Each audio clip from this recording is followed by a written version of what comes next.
Bonjour, bienvenue à Culture du Royaume, ici Régent Cloutier.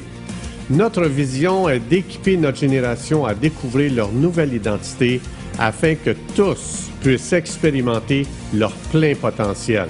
Pour en savoir plus, visitez notre site internet à cultureduroyaume.com. Bonne écoute!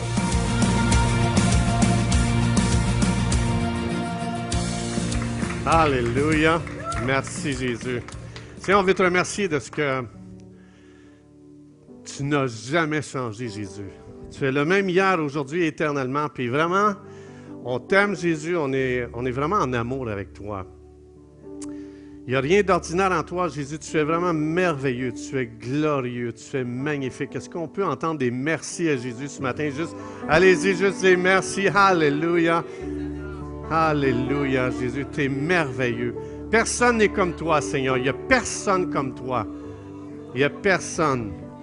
Personne n'est comme toi, Seigneur. Puis on te donne toute la gloire, Seigneur, pour qu'est-ce qu'on vient d'entendre comme témoignage. Et on se met d'accord ensemble, Seigneur. Le temps de guérison, le temps de miracle n'est pas terminé. Pendant ce message, Esprit de Dieu, tu vas faire le tour de chaque personne. Tu vas venir administrer qu'est-ce que chaque personne a besoin comme guérison, délivrance, miracle, signe, prodige.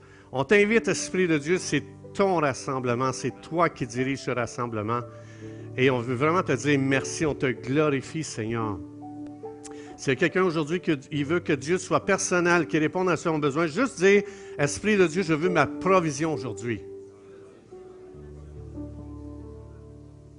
Je te fais confiance, tu me connais, tu sais ce que je vis, tu sais mes combats, mes luttes. Et j'ai confiance que tu m'aimes et que tu vas venir me délivrer aujourd'hui. Dans le nom de Jésus. Dans le nom de Jésus, vous pouvez vous asseoir. Wow! Est-ce que vous aimez le nouveau décor? Oui? Yeah, hein? En parlant de miracles, c'est la raison pourquoi on a changé le décor, c'est qu'il y a des gens avec beaucoup, beaucoup de foi qui ont prié ici dans l'église pour que je rajeunisse. Ça n'a jamais marché. Ils ont dit, OK, on va rajeunir le mur de bord. Ça va peut-être aider un petit look différent dans le fond. Alors, je veux juste vous dire que je ne vous vois pas. Hein, si jamais il y en a qui ne sont pas contents, je ne vois rien. Alors, merci. Ils m'ont rendu aveugle avec ça là, aujourd'hui. Alors, je veux vraiment remercier chaque personne. Vous savez que ça, ici, on a défait des palettes. Imaginez-vous, on a défait des palettes. Et je veux remercier chaque personne qui a mis la main à la porte. Est-ce que les gens qui ont travaillé à ça pourraient se lever, de près ou de loin, même les gens qui sont venus faire le repas pendant qu'on a travaillé, est-ce que ces gens-là peuvent se lever? Les gens de Jeunesse en Mission, Raph, t'es super bon pour travailler. Merci beaucoup. Les gens qui ont préparé la nourriture, yes. Je veux aussi remercier Adassa et Christelle qui ont des visions fantastiques.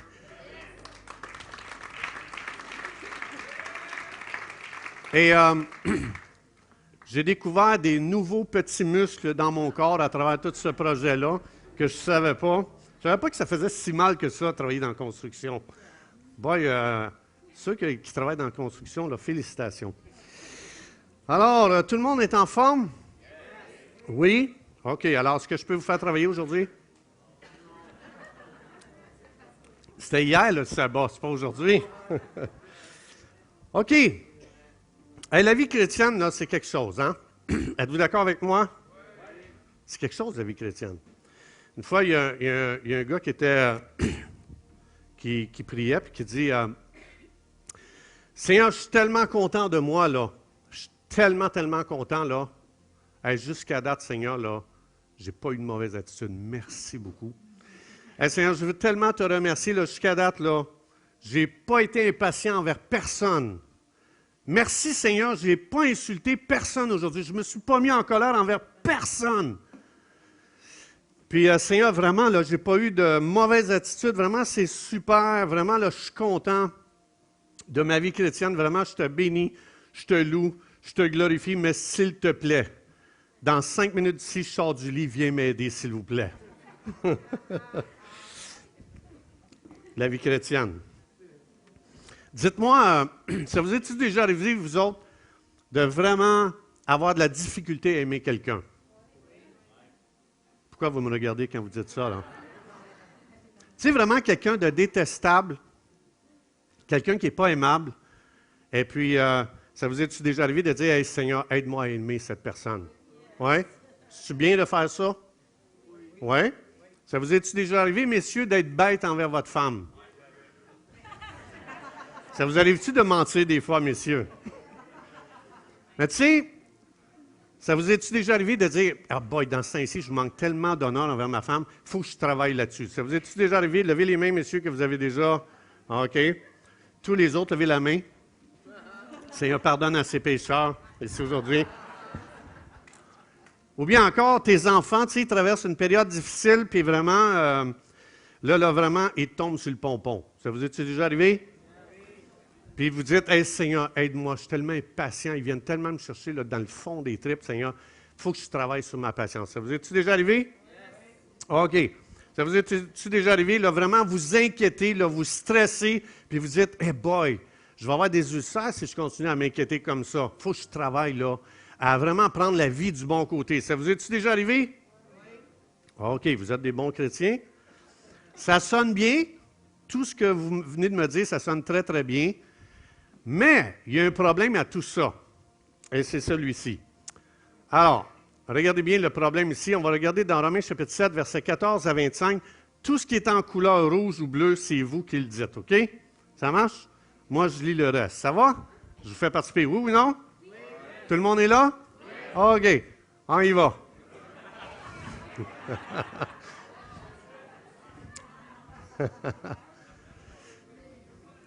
Y a-t-il un opticien dans la salle, ceux qui ne voient pas bien, là? Il peut vous faire une prescription aujourd'hui.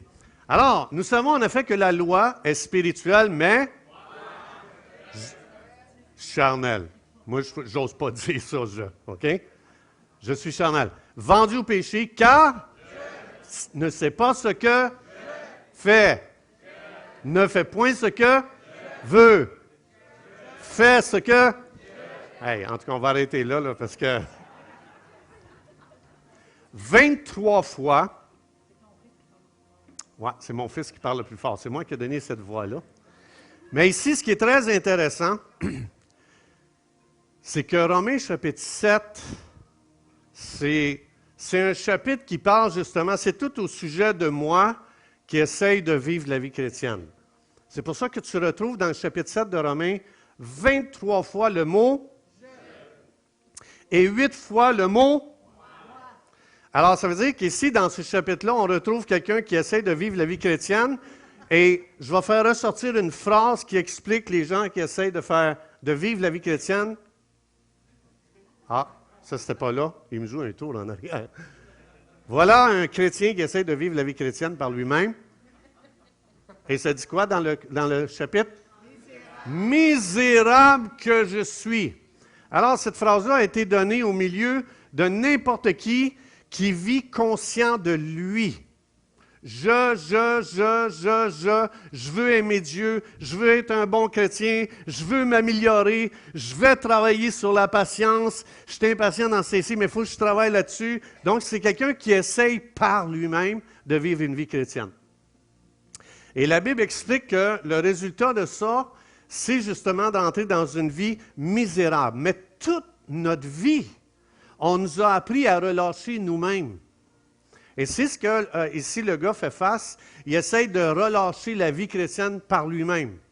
Et il arrive à une frustration. Le gars, il est déçu. Il essaye de prier, mais tableau, c'est un combat. Il essaie de servir Dieu. C'est un combat. Dans le chapitre, tu vois, il dit, j'essaie de faire le bien, mais tableau, il y a un combat en moi, je n'y arrive pas. Et le gars, il lutte pour finir, en fin de compte, qu'il relâchait juste ses paroles à lui, juste ses pensées, juste son attitude et juste ses actions. Et le gars est tombé découragé. Mais l'origine de ça ici se trouve ici. Alors aujourd'hui, le titre du message, c'est « Fini de vivre misérable ». C'est ce qu'on va voir aujourd'hui. Mais l'origine de ça, du « je », du « moi », ici, on retrouve ça, c'est dans Genèse chapitre 3, versets 4 et 5, ça dit « Alors le serpent dit à la femme » Encore, le serpent dit à la femme OK, j'ai besoin que vous participiez. « Ne mourrez point, mais Dieu sait que le jour où Vous en mangerez, yeux s'ouvriront et que vous serez comme des dieux connaissant le bien et le mal. Ce qu'on retrouve ici, c'est la philosophie, c'est là qu'est née la philosophie de l'humanisme. Il a enlevé Dieu et il a mis l'être humain sur scène et dit, toi, tu vas devenir le centre de tout maintenant. Tu vas essayer par toi-même. Et donc, l'humanisme, ça veut dire, j'essaie par moi-même de devenir. C'est ça l'humanisme. J'enlève Dieu, même pour aimer Dieu, servir Dieu et connaître Dieu. Satan dit, tu es capable par toi-même d'y arriver. Et c'est ce qui fait que je peux tellement marcher dans la vie chrétienne et complètement aveugle, ne rien comprendre, ne rien voir, et vraiment, c'est tout mêlé à l'intérieur, parce que j'essaye par moi-même. Et c'est ce que l'ennemi ici, il a fait justement dès le début de l'histoire. Donc, c'est tout au sujet de moi, et c'est ce que moi je peux faire, ça veut dire que c'est moi qui est le centre. Alors, ce qui est vraiment extraordinaire, c'est que tout de suite après, on a lu tantôt Romains chapitre 7, qui est tout au sujet de moi, 23 fois je, 8 fois moi. Alors, tout de suite après, l'autre chapitre, Romains chapitre 8, il dit, il va complètement nous amener dans la dimension, c'est quoi la vie chrétienne? Et ici, il va dire, il n'y a plus maintenant aucune condamnation pour ceux qui sont en Jésus-Christ. En effet, la loi en Jésus-Christ m'a affranchi de la loi du péché et de la mort, puis là, voici un gars qui a commencé à découvrir la vie dans l'esprit. OK? Alors, regardez bien. Nous marchons non selon la chair, mais selon ceux qui vivent selon, s'affectionnent aux choses de... C'est la vie et la paix. Pour nous, pour vous, vous ne vivez pas selon la chair, mais selon... Si du moins, de Dieu habite en vous, si quelqu'un n'a pas, il ne lui appartient pas. Ce qui est vraiment intéressant ici, c'est que le chapitre 8, tout de suite, Romains chapitre 7, c'est tout au sujet de moi, l'humanisme, moi, pour Dieu, moi essayer, même pour Dieu, comme je disais dans Romains 7, mais ici, Romains 8, il y a un shift qui se passe. Et le gars, il n'essaye plus, il n'y a plus jamais un je, il n'y a plus jamais un moi. Pendant tout le chapitre, tu as 21 fois, le mot est mentionné esprit. Et il y a eu un chiffre, la personne est passée de conscient d'elle à devenir conscient de qui est en lui. Le Saint-Esprit est en moi. Si quelqu'un un jour a dit, Jésus, je reconnais que je suis pécheur, j'ai besoin d'être sauvé, la personne est passée d'un monde à un autre. Elle est passée d'être consciente d'elle, qui est très décourageant, à consciente de la présence de Jésus à l'intérieur d'elle. La présence du Saint-Esprit. Et il n'y a plus justement de fardeau et de condamnation. Donc, la vie chrétienne, ce n'est pas d'être conscient de moi, qui fait, qui devient, qui veut accomplir. La vie chrétienne, c'est de devenir conscient qu'un autre maintenant vit en moi. Et maintenant, ce que je dois faire, je parlais tantôt de cette fameuse personne détestable. Quand vous me regardiez, quand je disais ça, là, mais j'ai une bonne nouvelle pour vous. Ce qui est vraiment merveilleux, c'est que la vie chrétienne, comme il faut, on a dit, Seigneur, aide-moi à aimer cette personne. Mais ce qu'on ne réalise pas, on est en train de dire, Seigneur, renforce la philosophie humanisme à l'intérieur de moi. C'est ça qu'on fait. Parce qu'on est en train de demander à Dieu, améliore-moi. Quand on dit, il faut que je travaille sur ma patience, on est en train de dire, je travaille à m'améliorer. Mais la vie chrétienne, ce n'est pas ça du tout. Et c'est ce qui fait que les gens, à un moment donné, deviennent écœurés de la vie chrétienne. Parce qu'ils essayent, ils forcent, ils font des efforts. Et la Bible dit, ce n'est pas du tout ça la vie chrétienne. La vie chrétienne, tu t'oublies, tu ne deviens plus conscient de toi, tu deviens envahi par le Dieu de l'univers, par le Dieu de vie, par le Dieu de puissance, comme on a entendu Marc. Et comme Marc il parlait justement, si tu veux devenir conscient de toi, va prier pour quelqu'un aujourd'hui au centre d'achat. Tu vas voir, je te promets. C'est une école que il faut vraiment qu'il y ait un chiffre dans ta vie de passer de conscient de toi à conscient. Attends un petit peu. Jésus me dit, tu vas imposer les mains aux malades et ils vont guérir. Mais c'est qui guérit? C'est Jésus en moi? Alors, je reviens à mon gars détestable tantôt, la personne détestable que je disais, Seigneur, aide-moi à aimer. Jamais Dieu répond à une prière comme ça et gloire à Dieu. Ce que Dieu fait, c'est simplement de dire, OK, c'est c'est plus une question de moi. Seigneur, cette personne-là n'est pas aimable, elle est détestable. Alors, la vie chrétienne, c'est de dire, Dieu, c'est toi qui es amour. Tu dis dans la Bible, Dieu est quoi? Amour. Alors, Seigneur, tu vis en moi? Le Dieu d'amour vit à l'intérieur de moi? Alors, à partir de maintenant, je viens et je vais ajuster ma pensée avec toi qui vis en moi et toi qui es amour. Et maintenant, ce que je fais, Seigneur, je relâche ton amour envers cette personne. Donc, ce n'est plus moi. C'est plus moi. C'est plus une question de moi. C'est une question de relâcher une autre vie qui vit à l'intérieur de moi. Et c'est là qu'on commence à se reposer. Et c'est là qu'on commence à aimer la vie chrétienne. Et c'est là qu'on commence à devenir passionné, de dire « Wow, c'est plus moi!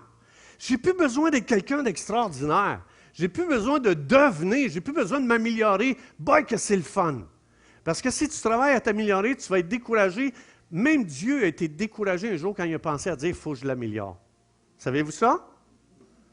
Dieu il a dit « Je t'améliorerai jamais. Regarde qu'est-ce que Dieu fait. » J'ai été quoi? Dieu dit, je ne chercherai jamais à t'améliorer, je vais te crucifier. Un Dieu d'amour qui crucifie les gens. Oui. Puis il frappe fort. Laisse-moi te dire, il frappe fort en temps. Spow! Ya! Et tous les anges disent, hey, enfin, enfin, s'il peut mourir, celui-là, hein? Alors il dit, j'ai été crucifié avec Christ, et si je vis, c'est plus moi qui vis. C'est qui? C'est Christ qui vit en moi. C'est plus toi qui vis. Donc, tu n'as plus besoin de t'améliorer, tu n'as plus besoin de chercher à travailler sur ta patience. Tu n'existes plus. Fait que l'ennemi il dit, travaille sur ta patience, il essaie de te ressusciter des morts pour dire, non, on va garder ce gars-là, on va le faire entrer dans une fausse philosophie, dans la philosophie humaniste, qui est, toi, devenez bon.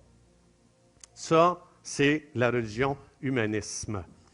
Alors, ce qui est vraiment extraordinaire, justement, c'est que quand je réalise que c'est plus moi qui vis, c'est un autre qui vit en moi, puis quand je commence à devenir conscient de ça, bien, ce qui se passe, c'est que c'est plus moi le centre, c'est Jésus qui est le centre. Puis quand je dis Jésus, cette personne-là n'est pas aimable, je relâche ton amour envers cette personne, c'est plus moi qui est le centre, c'est Jésus qui est le centre. C'est ça qui est complètement glorieux. La religion, c'est toujours Seigneur, aide-moi à devenir bon. Aide-moi à devenir meilleur, même pour aimer Dieu, même pour servir Dieu, même pour connaître Dieu. Aide-moi, Seigneur, à te connaître. Non, c'est Seigneur, Dieu veut me donner un esprit de révélation. Ça veut dire que ce n'est pas avec des efforts humains que j'arrive à connaître Dieu. Ça veut dire que je viens à Dieu, je dis, Dieu, mon intelligence est complètement inutile pour te connaître. Alors, je viens à toi, j'ai besoin d'un esprit de révélation. Tu as dit que c'était disponible. Alors, je viens à toi pour avoir cet esprit de révélation aujourd'hui. J'ai besoin que la lumière se fasse à l'intérieur de moi. Si Dieu n'intervient pas, je te le dis, tu peux l'étudier toute ta vie, tu peux aller dans les plus grandes écoles du monde, tu ne connaîtras jamais Dieu. Dieu se connaît au moyen d'une révélation. Amen? Alors, la religion, c'est Dieu améliore-moi, parce qu'on veut devenir une bonne personne.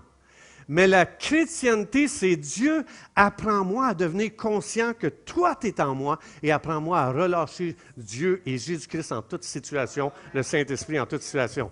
Amen? Il y a des gens excités ici. Alors, ce que ça veut dire, c'est que Dieu dit, tu sais, quand les gens disent, donne le meilleur de toi-même. Tu es mort. On ne donne pas le meilleur de nous-mêmes. On donne Jésus. On ne présente pas le meilleur de nous-mêmes aux gens. On dit, moi, c'est fini, je te présente Jésus. Fait que quand je suis déçu de quelqu'un, quand je suis déçu d'une personne, c'est que je veux qu'elle devienne bonne. Right? Mais si on est là pour relâcher Jésus, comment je peux être déçu? Ça veut dire que même dans notre compréhension de la vie chrétienne, on est humaniste. Et Dieu, c'est pas ça qu'il veut faire. Il veut qu'on devienne spirituel. Et moi, ce que j'aime, c'est que ça dit, les gens, tu as été crucifié avec Jésus. C'est plus une question de toi, c'est plus toi le centre. Ça veut dire que c'est Christ qui est devenu le centre. C'est tout au sujet de Dieu. Et moi, ce que j'aime, Dieu dit, tu sais, moi, j'ai déjà voulu être un bon pasteur. Et Dieu dit, on va crucifier ça aussi. On va crucifier le bon pasteur que tu veux devenir. Ah, ouais! Fait que Dieu dit, non, non, on ne fera pas de toi un bon pasteur. Je vais t'apprendre à relâcher Jésus dans toute situation. Devant n'importe quel problème, tu ne donneras pas des bonnes solutions, tu vas donner Jésus. Alors, moi, ce que j'aime là-dedans, ça veut dire ceci. Si je comprends bien ce que Dieu me dit, je ne veux pas que tu deviennes un bon pasteur, je veux que tu relâches Jésus. Moi, ce que j'aime là-dedans, ça veut dire que relâcher Jésus, ça veut dire ceci. Ça veut dire ce que Dieu va faire. Mettons, vous avez beaucoup de problèmes. Mettons, vous avez des problèmes, là, vraiment, vous êtes dépassé, vous êtes noyé. Puis vous m'appelez, puis vous dites, « Hey, pasteur, il faudrait que tu viennes me voir parce que j'ai beaucoup de problèmes. » Si vraiment je relâche Jésus, savez-vous ce que ça veut dire? Je vais attendre que ça fasse 4 jours que tu sois mort. Ben oui, Jean chapitre 11, qu'est-ce que Dieu a fait avec Lazare? Il n'est pas allé avant qu'il meure. Il a attendu qu'il soit mort, que ça fasse 4 jours et qu'il sente. Hey, ça, j'aime ça. Hey, ça veut dire qu'en tant que pasteur, là, je ne vais plus jamais voir quelqu'un tant qu'il n'est pas mort. Non, non, c'est une joke. Oh, c'était une joke. Hey, come on. Êtes-vous là? OK, celle-là, c'était une joke. OK, c'était pas sérieux. La deuxième philosophie qu'on retrouve, c'est celle-ci.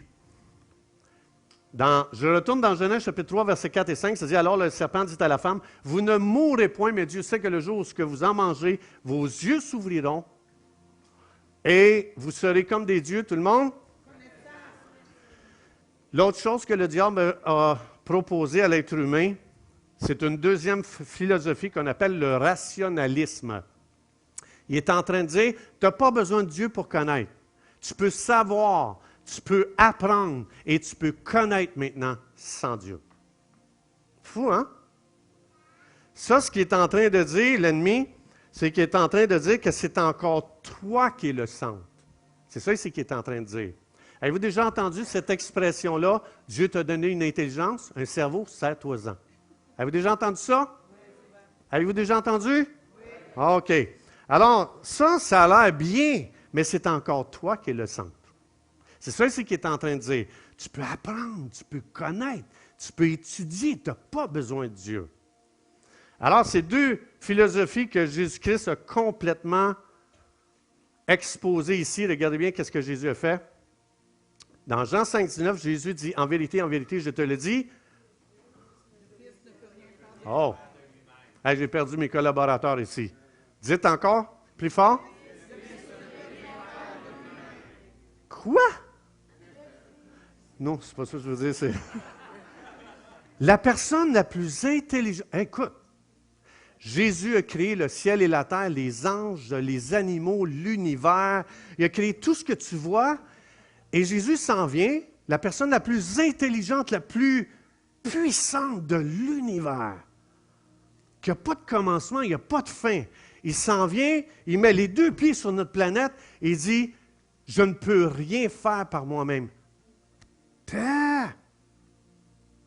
ne sais pas, là, mais il me semble que ça ne se peut pas, ça, Jésus. Qu'est-ce que vous pensez que Jésus est en train de massacrer? Les deux philosophies. L'humanisme, je ne peux rien faire par. Il est en train de complètement piétiner, écraser l'humanisme qui dit, tu es capable. Tu peux. Ça, c'est l'humanisme. Alors Jésus est venu complètement le massacrer. Ce qui est arrivé dans Genèse chapitre 3. Alors ici, il est en train d'exposer justement que le moi, il a donné un coup fatal ici au moi. Et regardez bien qu'est-ce que Jésus dit. Dans Jean 15, 5, Jésus dit, « Je suis le cep, vous êtes les serments, celui qui demeure en moi et en qui je demeure porte beaucoup de fruits, car... »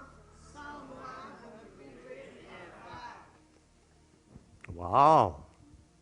Sans moi, Jésus dit, tu ne peux rien faire. Pourtant, moi, j'ai l'impression, que je peux en faire des affaires. Oui, mais pour Dieu, tout ce qui est né dans l'humanisme n'existe pas, et tout ce qui est né dans le rationalisme n'existe pas. Ça n'existe pas, ça, pour Dieu. Et c'est pour ça que Jésus dit, je suis continuellement en train d'écouter mon Père pour savoir ce qu'il dit et relâcher ses paroles à lui. Il dit, je ne dis jamais une parole de moi-même. Je relâche que les paroles que mon Père donne. Et ça, c'est vraiment puissant. Ce que Jésus fait, il nous ramène avant la chute, avant que l'être humain tombe dans ces deux philosophies qu'il l'a complètement séparé de Dieu pour dire, tu peux te débrouiller par toi-même. Et c'est ça le christianisme. Le christianisme, c'est plus toi devenu bon, toi t'améliorer, toi essayer. C'est maintenant, quand tu es né de nouveau, quand tu as dit, Jésus, je reconnais que je suis pécheur, j'ai besoin d'un sauveur. Alors maintenant, ce que Dieu a fait, c'est que Dieu a déversé le Père, le Fils et le Saint-Esprit en toi. Tu es devenu le contenant. Tu contiens Dieu avec toute sa puissance. C'est la raison pourquoi on prie pour les malades. C'est pour ça que Jésus dit, tu peux prier pour les malades.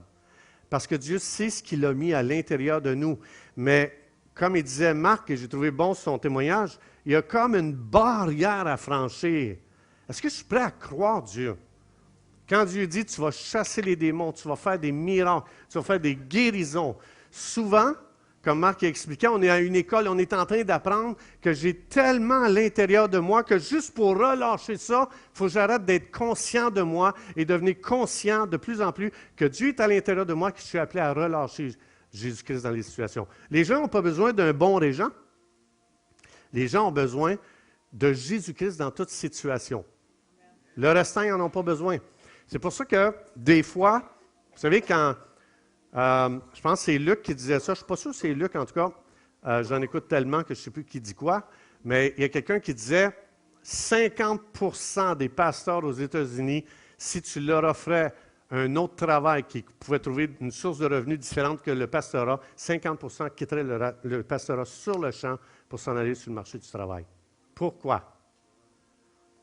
Parce qu'il y a tellement d'attentes sur l'homme. Mais Dieu a dit que tu sois pasteur, il faut que tu relâches Jésus, que tu sois menuisier, il faut que tu relâches Jésus, que tu sois dentiste, il faut que tu relâches Jésus, que tu sois n'importe qui, c'est la même tâche pour tout le monde. À votre travail, lundi matin, les gens n'ont pas besoin d'un génie, ils n'ont pas besoin de quelqu'un d'intelligent, ils ont besoin de quelqu'un qui va relâcher Jésus à son travail. Jésus, dans toutes les solutions à trouver, c'est Jésus qu'on doit relâcher.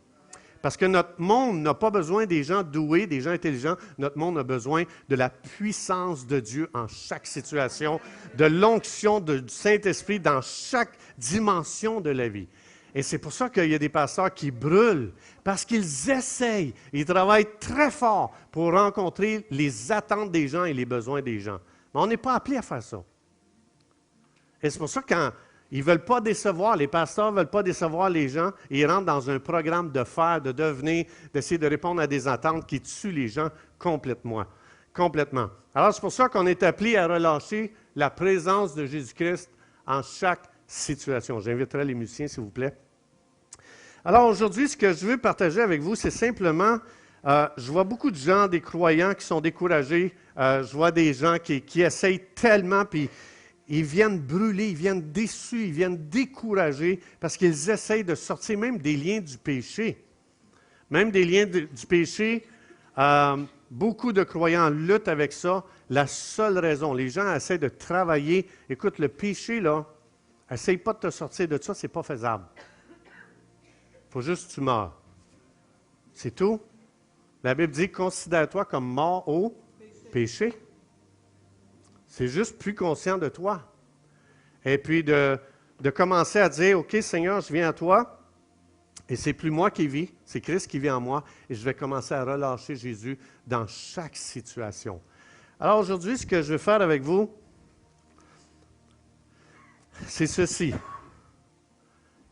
Quand je vis conscient de moi, Jésus est en moi, Jésus vit en moi. Quand je vis conscient de moi, vous pouvez vous approcher, les musiciens, s'il vous plaît, vous pouvez commencer déjà. Alors, quand je vis conscient de moi, savez-vous qu'est-ce que je fais à Jésus à l'intérieur de moi? Je suis en train d'y mettre une camisole de force. Puis Jésus veut essayer de bouger, puis Jésus n'est pas capable de bouger. La raison, c'est que je suis conscient de moi. Et l'Esprit de Dieu, ce qu'il veut faire, c'est qu'il veut te rendre de plus en plus conscient que le Père, le Fils et le Saint-Esprit vit à l'intérieur de toi. Alors, on va se lever ensemble. La première chose que je vais faire ce matin, c'est, je vais donner l'occasion à chaque personne ici. Peut-être que Peut-être tu dis, moi, je ne suis pas conscient de Dieu. J'arrive pas. J'essaye d'être conscient de Dieu, puis j'y arrive pas. Bien, la première chose qu'il faut s'assurer, c'est est-ce que j'ai déjà pris une décision dans ma vie de vraiment d'inviter Jésus-Christ à venir vivre en moi? La Bible explique que Dieu ne forcera jamais, jamais, jamais les gens. Dieu est un gentleman. Et Dieu attend seulement que quelqu'un dise, « Seigneur, j'ai besoin de toi. » Je n'essayerai pas de devenir une bonne personne. J'ai essayé. Je voulais faire plein de bonnes œuvres pour essayer de justement devenir quelqu'un.